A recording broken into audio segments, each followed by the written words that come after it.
Now, Speaker of Parliament Alban Bagbin has ordered a parliamentary probe into the Akosombo Dam spillage that has left thousands of residents in at least 6 regions displaced and properties running into millions of cities destroyed. A section of the public have criticized the Volta River Authority, which undertook the spillage, for not sensitizing the affected communities enough. Parliamentary Affairs correspondent Kweku Asante reports. Parliament had been on recess all this period whilst several communities had been taken over by the floods caused by the spillage of the Akosombo Dam. Whilst the human suffering in these communities continue, Parliament is now set to take some action on their behalf. Minority Leader Dr. Kiselato Forsen, in his welcome remarks, announced his side was going to file a private member's motion to demand a probe. In the last few weeks, Mr. Speaker, we have witnessed arguably the biggest man-made disaster to ever befall our nation.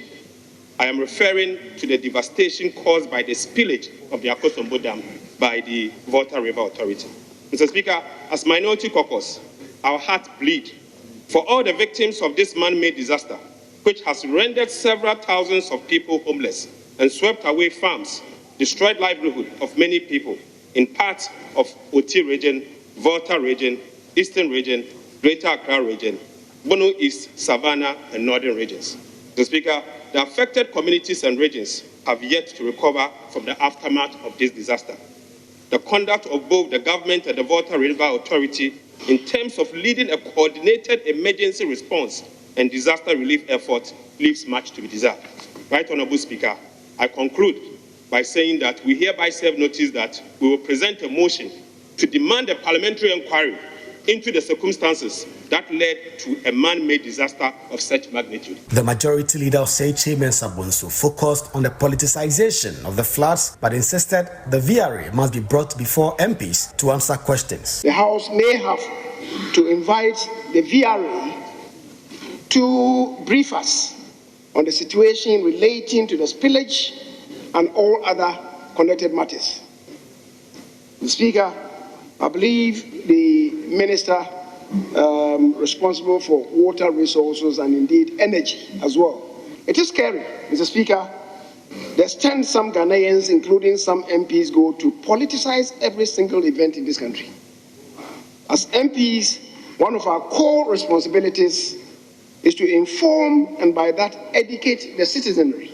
Speaker of Parliament Alban Bagbin has now ordered that the House conducts an inquiry into the floods and the VRA's actions. It is unacceptable that an activity as potentially destructive as dam spillage was done without a well thought through security and safety preparedness plan.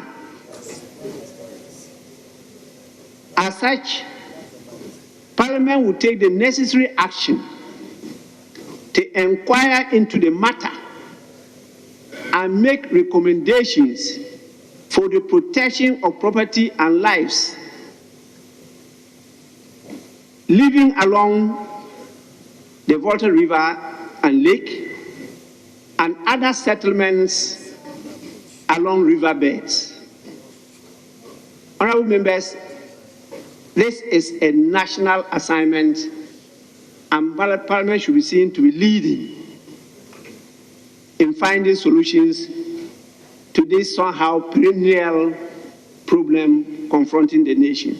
It is not clear which form exactly this probe that has been ordered by the Speaker will take, but it will normally come in 2 forms. Either a special committee will be constituted with members from either side of the House to look into these matters, or an existing standing committee will be asked to look into these matters. But of course, it must be put on record that the NDC MPs have had some strong words for the Volta River Authority, which they say have spearheaded this man-made disaster in the Volta region. But one thing that has stood out in this matter on the floor of the House is that both sides have spoken about the need for government and other individuals to move in to restore life to normalcy. Reporting for Joy News, Kweku Asante, Parliament House, Accra.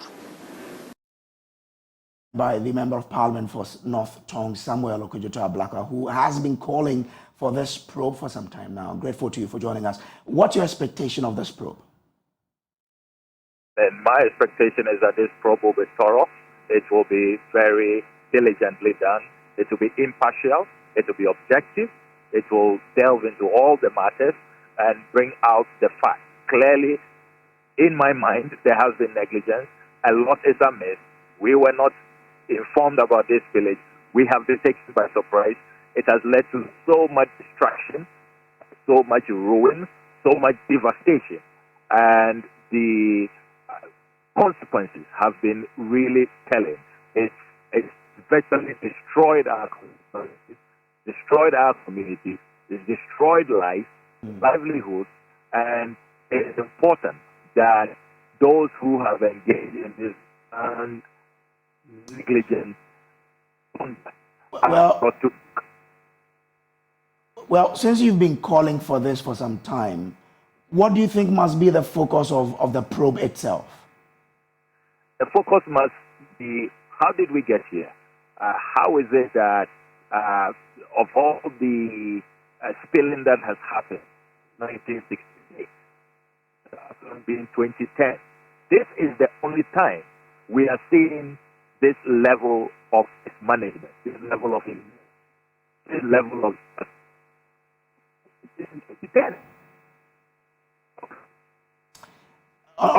It looks like we're having a problem hearing you. If you can reposition yourself for me, I'll be grateful. Yeah, hello, can you hear me? Yes, I can hear you now. Yeah, so the question that I have been asking, many people have been asking, is that why is it that we didn't see this level of destruction, this level of devastation in 2010, the last time there was a spillage on this scale? Why is it that previous spilling was managed better, community engagements were carried out, it was done gradually, it was well planned? How come this one just sprung up upon us?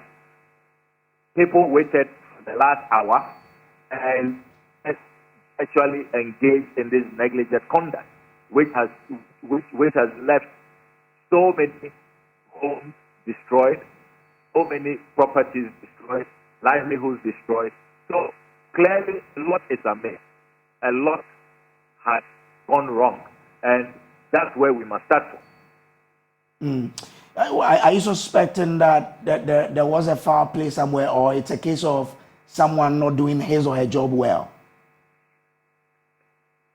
Look, clearly, people were sleeping on the job. Clearly, people missed important milestones. Clearly, this was not managed properly. Look, even as member of parliament for the area, we believe that nobody engaged me. Nobody from VRA. I mean, as the speaker said today, spilling on this scale, at this magnitude, it's a national security matter. Or is the government saying they didn't know about it, cabinet didn't discuss it, there was no presidential approval, and that the whole government was taken by surprise, and that we couldn't have a national conversation, you in the media not be brought up to speed so that there will be education. We couldn't even make arrangements for relocation so that we move people to higher ground before the village so that people can salvage their properties. Are we saying that we couldn't even prepare decent housing? As I speak to you, more than 4,000 of my constituents are living in classrooms. Classrooms, can you believe that? Without washrooms, without mattresses, without kitchen. I mean, why can we be so cruel? And the whole preparedness, the entire arrangement has been so shambolic, so abysmal, that people must be made to answer serious questions. And I'm glad that we are going to have this probe. Look, as I speak to you, nothing has been heard about resettlement. How long are people going to be living in classrooms? And how long are children going to be kept away from school? When going to be writing the same BC, that's what? How long are people going to be living in this insanitary condition? Why is nobody talking about resettlement? Why is VRA not talking about compensation? Why? I mean, so these are the matters that the probe has addressed. Okay, grateful to you, but you might want to stay on for me. To lead the NPP into a historic victory on December 7th, 2024. Dr. Mohamed Bawumia, on his campaign journey, has shown competence, tolerance, and experience. He has shown that he is the one to unite the party. The leadership have made a statement, and all of us, we back all the leadership. Grassroots are solidly behind Dr. Mohamed Bawumia, who stands for unity. And we believe that when he wins, MPP, we are all coming together as one party with one body, and we are going to win come November 4th. Chairman of the group, Kingsley Ahenkwa-Dudu, says the endorsement for Dr. Bawumia is based on his contribution to the party. We have seen the global economic hardship in all global, in US, UK, and all the external branches. We are in here to speak to that and also to assure Ghanaians that the NPP government is the only government to bring back our economy. And we can do this by voting massively for Dr. Mohamed Bawumia come November 4th. We are here to appeal to all delegates, both home and abroad, to vote massively for Dr. Mohamed Bawumia. We want to make a statement. We are looking at 90% now. We want to make an acclamation for Dr. Mohamed Bawumia.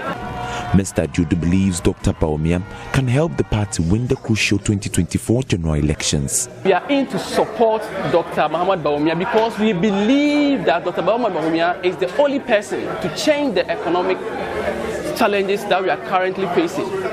And NPP, grassroots, both home and abroad, we are all solidly behind him.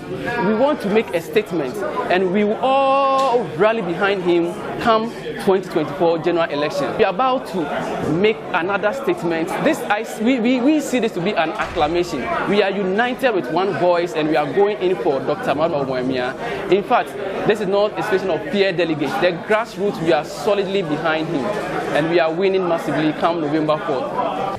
For Joy News, Nana Boachidankwe Yadom, Kumasi. Yes, so watching Joy News Prime. We'll take a break. We'll be back with more. Kindly stay.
Welcome back from the break. Now, the Christian Council of Ghana is condemning the robbery and kidnapping of a deacon at the Johannesburg branch of the Church of Pentecost.